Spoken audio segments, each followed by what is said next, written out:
Buenas noches, hermanos. Que Dios los bendiga. Vamos a continuar con el tema de la gracia de Dios. Recuerden, siempre hago hincapié en lo que es el tema central. Estamos tratando de contestar la pregunta, o más bien las preguntas, ¿quién es Dios y cómo es Él? Y cada vez que tenemos oportunidad de estudiar estos temas, hemos visto de que es muy importante, lo más importante incluso, que todo ser humano tiene que contestarse estas preguntas. Y aunque muchos no lo admiten, sean ateos, agnósticos, cristianos, creyentes o de cualquier religión, cualquier cosmovisión, todos se hacen esta pregunta intrínsecamente o se la hacen de la manera honesta y de la manera más objetiva posible. Pero ¿cuál es la gravedad de estas preguntas? ¿Cuál es el peso de contestar estas preguntas? Bueno, por el simple hecho de que determina tu vida terrenal, cómo vas a actuar, cómo vas a pensar de la realidad, de la moralidad, de la ética, etc. Y como hemos puesto en muchas veces, si yo creo que Dios solo es ira, voy a vivir una vida pesimista, voy a vivir una vida donde me falte amor, donde me falte empatía con los demás, porque al final de cuentas Dios es solamente ira.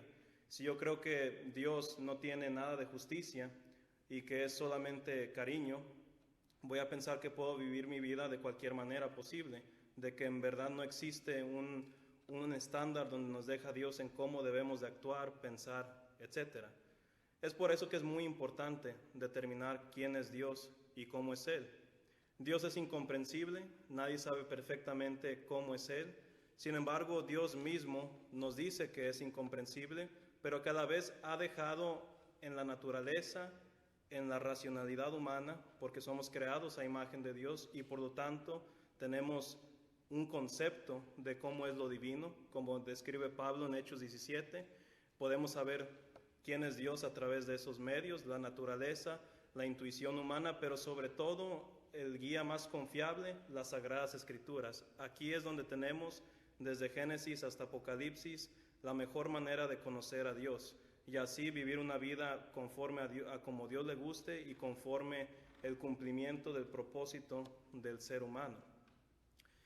Y como dije, esto ha sido el tema más importante del ser humano desde la antigüedad. Y hay muchas maneras en cómo el ser humano, sea judío, sea gentil, ha tratado de abarcar este tema. El judío, por ejemplo, en el antiguo pacto, incluso en el tiempo de Cristo, no hacían estudios en sinagogas de los atributos de Dios, como lo estamos haciendo ahorita. Ellos estudiaban quién era Dios a través de sus nombres, como el Shaddai, como Yahvé, como Elohim, todo lo que esos nombres significaban. Para el hebreo el nombre es extremadamente importante y a comparación del día de hoy, cuando alguien tiene un hijo o una hija, que simplemente por cómo se oye el nombre lo eligen, antes era muy diferente con el hebreo. El nombre significaba algo y todo nombre significa algo, pero para ellos era muy importante y más que nada el nombre de nombres, el nombre de Dios. Y por lo tanto ellos estudiaban quién era Dios a través de los nombres que Él nos ha revelado en las Sagradas Escrituras. A aquellos quienes no tenían la revelación del antiguo pacto, como los griegos, empezaron a estudiar de cómo era Dios fuera de su religión o fuera de su cosmovisión, y usaban la racionalidad y decían, es ilógico pensar que no existe algo más allá de lo que vemos con nuestros ojos. Y para Aristóteles, por ejemplo, pensaba que tenía que haber una causa suprema que causa todo el movimiento que existe en el mundo. Todos los movimientos, todas las leyes naturales que se ejercen día a día, alguien tuvo que haber existido que es por sí mismo inmovible y por sí mismo la causa eficiente de todas las cosas. Y Pablo da crédito a gente como ellos, quienes querían ver quién era Dios, porque dice en su primera carta a los romanos que no tenía excusa a aquellos quienes no eran judíos, porque aún con la pura racionalidad podían, por lo menos con su intuición, decir, tiene que haber algo más allá de yo mismo o más allá de lo que veo con mis ojos e incluso el universo, tiene que haber un Dios. Y a sorpresa de la mayoría de la gente hoy en día, a comparación de lo que muchos creen hoy en día, los filósofos griegos hablaban mucho sobre Dios. Pero claro que esto no es una clase de filosofía, solamente estoy dando a entender algún punto aquí. En la era del cristianismo, cuando se empezó a llegar más gentiles que judíos, siguieron haciendo esta pregunta: ¿quién es Dios y cómo es Él? Y no hicieron a un lado los nombres de Dios como lo estudiaban los judíos, ni hicieron a un lado sus raíces filosóficas de los griegos. Lo sincronizaron y vieron que en la Biblia Dios revela su carácter y su esencia en lo que hoy conocemos, según la traducción de la Biblia, sus atributos. Y hemos estudiado esto y ahora hemos visto los atributos que describen más su carácter. Así, para poder una vez más vivir una vida conforme a Dios, conforme a un verdadero conocimiento. Y la gracia de Dios es un tema muy delicado, un tema que tiene que ser definido y explicado con mucha precisión. Porque si una vez más es como un atributo de Dios, si yo defino la gracia de Dios incorrectamente, por consecuencia voy a definir o entender el Evangelio incorrectamente, porque está totalmente basado el Evangelio con la gracia de Dios. Y algo que quizá usted ya se ha dado cuenta en esta serie de estudios es que, a pesar de que no estoy yendo al corazón del Evangelio, que es el mensaje de la muerte, sepultura y resurrección de Cristo, vemos que hay doctrina que te lleva a cabo a ese mensaje singular, multifacético, que es el Evangelio. En el Evangelio tiene que haber un entendimiento apropiado de quién es Dios, tiene que haber un entendimiento apropiado de quién es Cristo, quién es el Espíritu Santo, quién es el hombre y sobre todo qué es el pecado. Y eso es lo que hemos estado haciendo. Hemos estudiado la gracia de Dios, hablando sobre todos estos temas, pero nos hemos enfocado un poco más en lo que es la doctrina del pecado. ¿Qué es lo que nos dice la Biblia sobre el pecado? Una vez que podamos entender lo que es el pecado, podemos mejor apreciar lo que es la gracia de Dios. Esto ha sido un breve repaso de lo que hemos visto. La gracia, la palabra gracia significa un favor de Dios. No es algo que debe Él, no es algo que está obligado a dar, sino es simplemente algo de su santa volición en dar como un favor.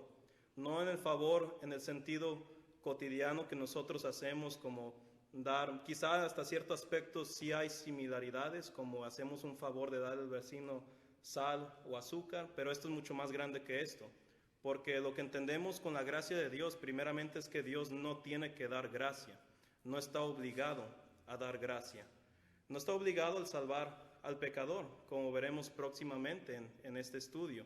Sin embargo, Él ofrece salvación por medio de gracia.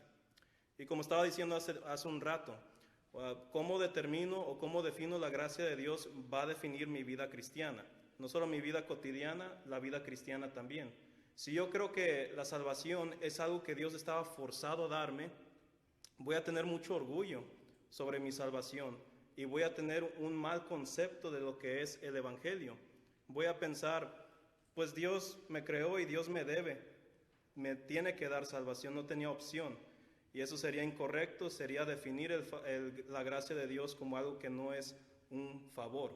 Y eso lo veremos en cómo es delicado esta doctrina de la gracia de Dios. Denominaciones y sectas surgen dentro de las malas definiciones o el mal entendimiento de la gracia de Dios. Vimos que la gracia de Dios, para poder entenderlo, según a mi propia perspectiva, se requieren 5 puntos. Se requiere primeramente entender que el hombre necesita salvación debido a su pecaminosidad. Número 2, que Dios no necesita salvarnos. Número 3, para entender la gracia de Dios, es que Dios manifestó su gracia en Cristo, específicamente en la cruz de Cristo y no en ninguna otra manera. No en la ley de Moisés, no en los sistemas filosóficos de los griegos, no en las obras humanas, como leyó nuestro hermano Alfonso en Tito 3, versículo 5, en ninguna otra manera más que en Cristo Jesús, solos Cristos, como dice el latín. Número 4, para entender la gracia de Dios se requiere entender que el hombre no se podía salvar a sí mismo. Si el hombre se puede salvar a sí mismo de sus propios pecados, no existiría la gracia de Dios, no existiría el favor divino para el disfrutamiento eterno del pecador. Y por último, la gracia de Dios requiere una respuesta de nuestras partes. La última vez que tocamos el tema, nos quedamos en el primer punto. Este punto será el más largo que estaremos tratando. Es técnicamente un estudio breve sobre lo que es el pecado, según las Sagradas Escrituras lo que nos dicen. Los demás puntos serán más rápidos porque mucho de lo que se diría en los otros puntos ya se está diciendo en el primero. Entonces, disculpen si puede ser confuso eso, pero solo rescaten aquí lo que quizá antes no había apreciado mejor cuando estudiaba este tema de la gracia de Dios o el Evangelio. Pero vemos que la gracia de Dios existe porque, número uno, el hombre necesitaba salvación debido a su pecaminosidad. Hay muchos textos que nos demuestran esto. Muchos textos de lo que nos dicen lo que es el pecado es una infracción de la ley divina. Y si es una infracción, por lo tanto, convierte al pecador en un criminal delante de los ojos de Dios. Quizá muchos de estos términos o explicaciones suenan exagerados, pero esto es lo que nos revela las Sagradas Escrituras. Y veremos próximamente de que es tan grave esto, de que nadie puede estar delante de Dios debido a su pecaminosidad, sea sin importar la calidad de sus pecados o sea sin importar la cantidad de sus pecados, que para todo ser humano ambos son factores que se tienen que tomar en cuenta sobre todo esto.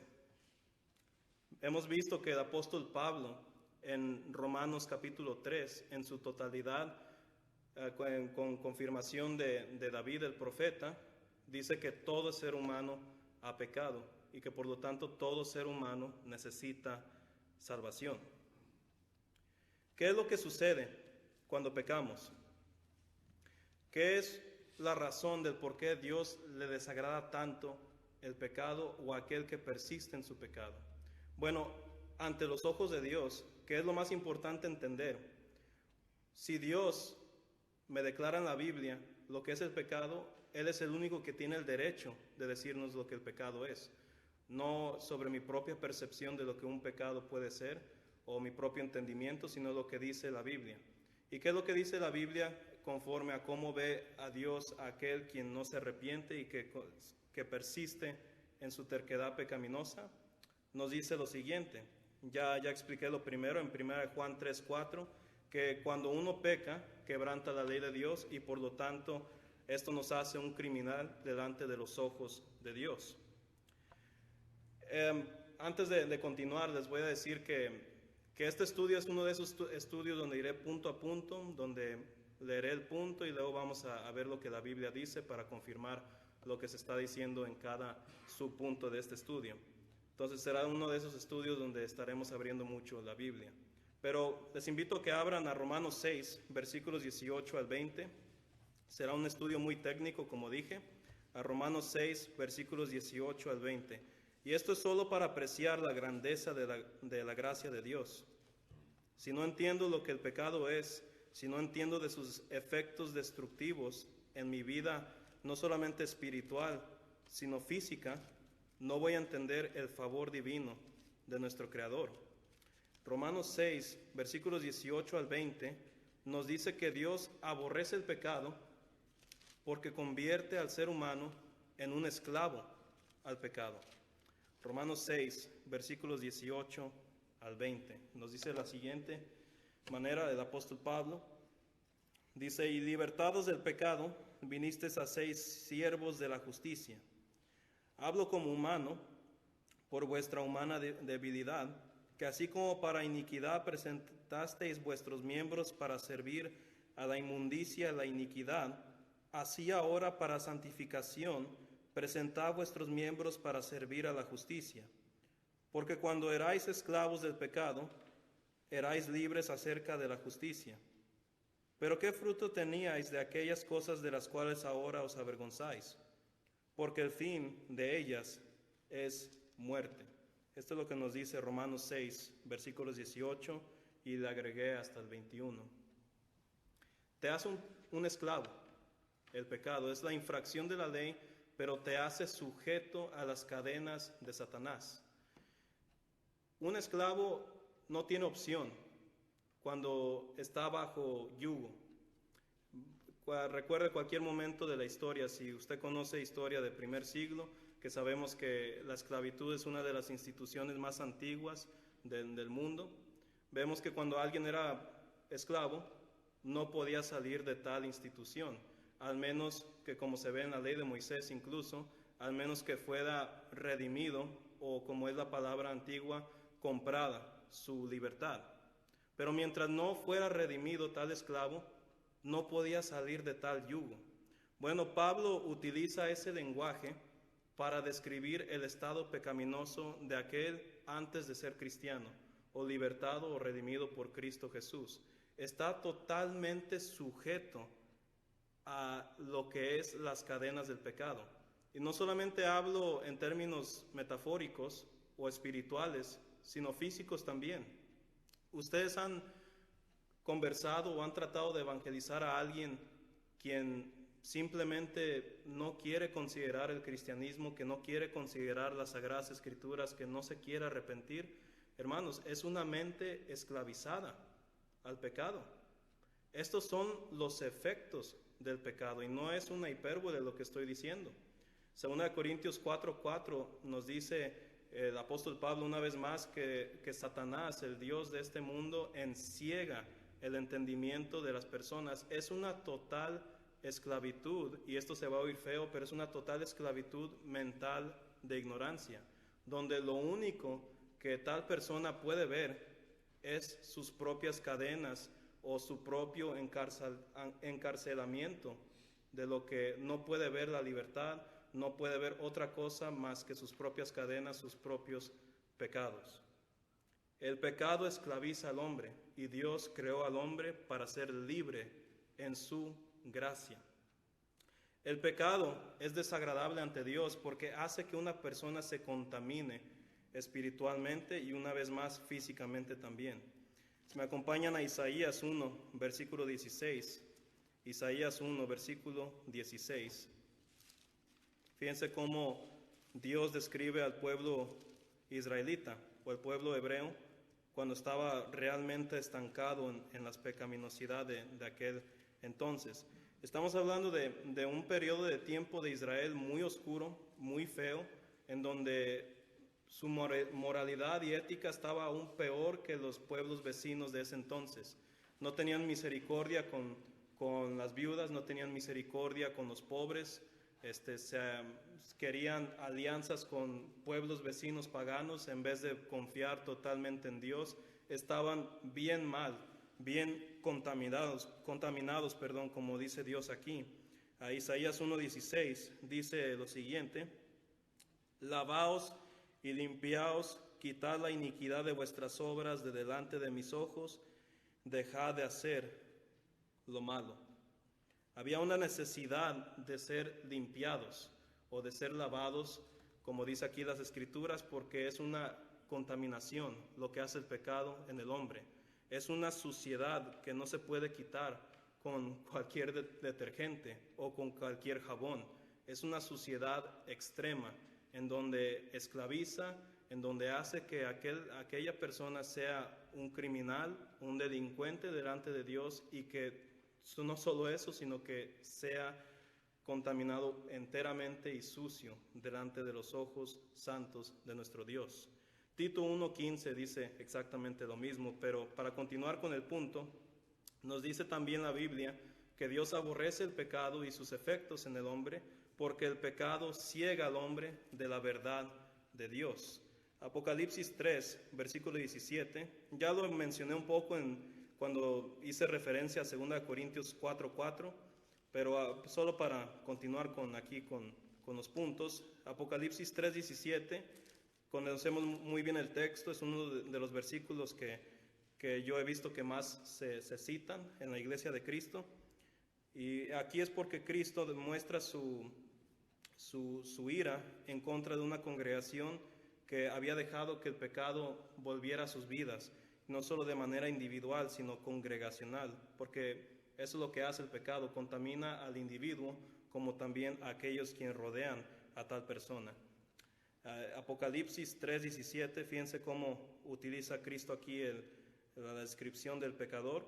Dice: porque tú dices yo soy rico y me he enriquecido, y de ninguna cosa tengo necesidad. Y no sabes que tú eres un desaventurado, miserable, pobre, ciego y desnudo. Aquí hago el énfasis en lo que dice Cristo, nuestro Señor, que describe a una congregación que estaba ciega. No ciega por la gracia de Dios, no ciega por su salvación, sino porque habían permitido que se encegaran por su pecaminosidad, porque el pecado ciega al hombre de la verdad de Dios.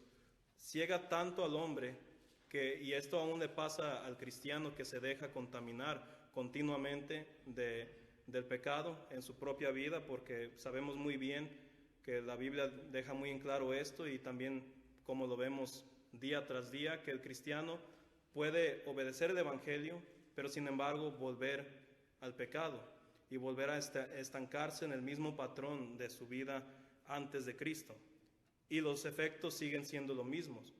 Uno, después de ser bautizado, después de creer el Evangelio, no está automáticamente libres de ser contaminados o libres de no tener estos efectos destructivos de la iniquidad. Uno puede volver a caer en esos efectos malos que ocasiona el pecado.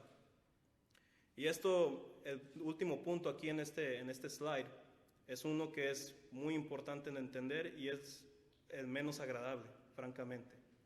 Pero una de las cosas más feas, porque todas son feas, pero una de las cosas más feas del pecado es que llega a convertir a tal persona en un hijo del diablo, según las propias palabras de Cristo. Nos dice aquí, si me acompañan, a Juan 8, versículo 44. Juan 8, versículo 44.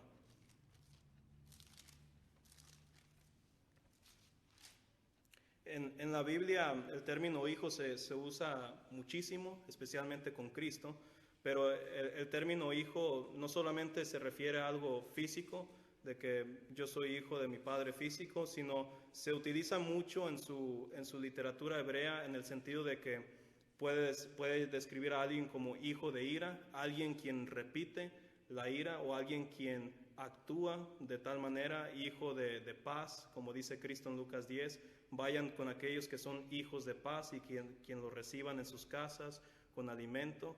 El término hijo se utiliza mucho, y aquí en este caso Cristo describe al Sanedrín como hijos del diablo, porque tenían la mentalidad y las acciones del mismo diablo, quien siempre le estaban estorbando a Cristo en su ministerio terrenal, que solamente tenían odio en sus corazones, que solamente tenían malas intenciones, no solamente para Cristo, sino para todo el pueblo judío, que como sabemos muy bien eran extremadamente corruptos, el Sanedrín. Y por eso Cristo no exagera cuando dice esto, de que eran hijos del diablo. Dice Juan 8, versículo 44, vosotros sois de vuestro padre el diablo. Yo creo que su corazón ha de haber parado por unos segundos de tanto enojo de haber oído esto. Dice, y los deseos, con lo que estaba explicando, los deseos de vuestro padre queréis hacer. Son hijos del diablo porque tienen los mismos deseos que el diablo. Todo esto del término hijo, pero continúo leyendo, él ha sido homicida desde el principio y no ha permanecido en la verdad porque no hay verdad en él. Cuando habla mentira, de suyo habla porque es mentiroso y padre de mentira. Son hijos del diablo porque me quieren matar, porque el diablo ha sido homicida desde el principio. También son hijos del diablo porque no permanecen en la verdad doctrinal de la ley de Moisés y de ver la propia encarnación de la palabra de Dios, quien es Cristo Jesús, el Logos, el Verbo de Dios. No podían ver a Cristo tal y como Él era porque el pecado los estaba encegando, porque los había contaminado totalmente. Saben, es muy fácil criticar al Sanedrín, a los líderes judíos de esa manera. La Biblia es siempre, desde inicio a final, es extremadamente honesta en la pecaminosidad del hombre. No le esconde los pecados a Moisés, ni a David, ni mucho menos al Sanedrín. El único quien es libre de pecado es Cristo en las Sagradas Escrituras. Pero con todos los demás personajes o personas de estos tiempos bíblicos, siempre tuvieron un pecado, según aquí la Biblia. Y el Sanedrín o los líderes judíos no eran excepción a eso. Y es muy fácil criticarlos, pero a veces es muy fácil también entrar en ese patrón o en ese estilo de pensar como ellos lo tenían. ¿Y por qué es fácil? Porque el pecado es seductor, porque el pecado contamina fácilmente la vida física y espiritual del hombre, y por lo tanto crea todos estos efectos que hemos estado leyendo en los últimos minutos. Ciega al hombre, esclaviza al hombre. Estaban totalmente esclavizados los líderes judíos en la manera en cómo pensaban, en la manera como querían vivir sus vidas, en la manera como querían controlar al pueblo judío, y no podían ver al mismo Dios encarnado en sus propios ojos y de tan cercanía. Continuamos leyendo en la segunda pantalla. No vamos a leer los versículos, solamente voy a leer los puntos, pero nos dice aquí que los pecados del hombre le ponen una barrera entre el hombre y Dios. Dice Isaías 59:1-2 que hay una separación, una barrera entre los israelitas, quienes persistían en su pecado, y con el Creador. Y lo mismo sucede con uno cuando peca, antes de Cristo. Cristo es nuestra propiciación y por lo tanto podemos tener cercanía con Dios. El deseo del mundo nos hace también enemigos de Dios. No es un término que a muchos les agrada, pero es lo que dice la Biblia, según Santiago 4, versículo 4. Te hace enemigo de Dios porque te hace desinteresado de Dios. Cuando pecamos, nos dice Proverbios 12, versículo 2, incurrimos una pena de muerte. Estamos condenados ante Dios por el castigo eterno debido al pecado. El pecado hace que estemos muertos espiritualmente. Es la descripción que Cristo utilizó en Apocalipsis 3:17, y también en Juan 8 se utiliza también. El pecado es el arma perfecta de Satanás porque nos daña en todos los sentidos, y es el arma para condenarnos, para que estemos en una mal posición delante de nuestro Dios.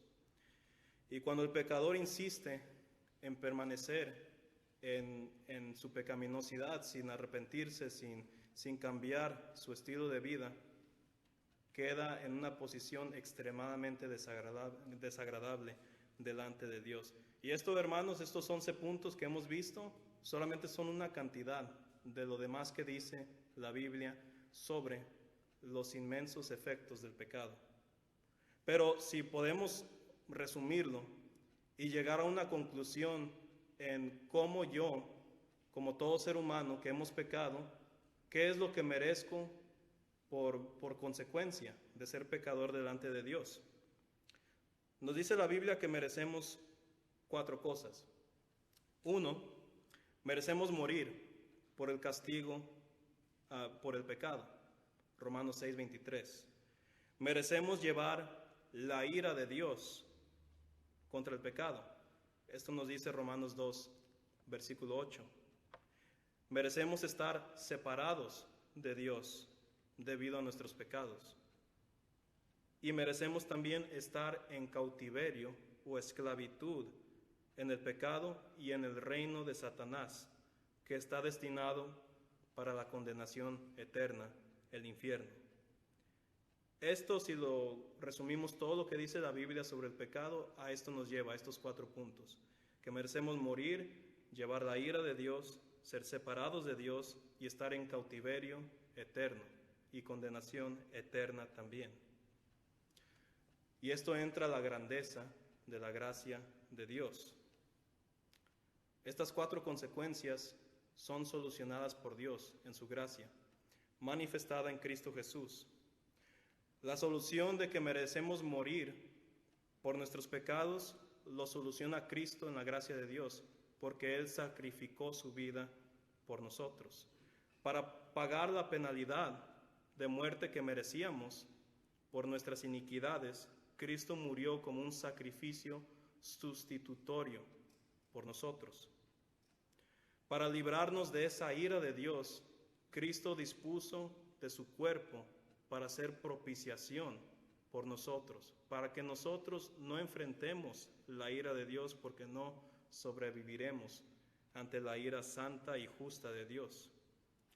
Para superar nuestra separación de Dios, Cristo en la cruz logró la reconciliación, porque calmó, o más bien satisfació, la ira y la justicia de Dios en su cuerpo, y así expiarnos o librarnos de todo lo que causa el pecado, y por lo tanto podemos ser reconciliados con Él. Y para evitar un cautiverio o una condenación eterna ante los ojos de Dios, Cristo también logró en el favor divino nuestra redención, nos compró para ser libertados de tal destino eterno, que nadie en su justo juicio o en su buen juicio quiere estar. Esto es la gracia de Dios, y si Dios nos permite, la siguiente semana continuaremos con el estudio, viendo aún más versículos que nos fortalecen en nuestro entendimiento de este atributo. Muchas gracias por su atención y que Dios los bendiga.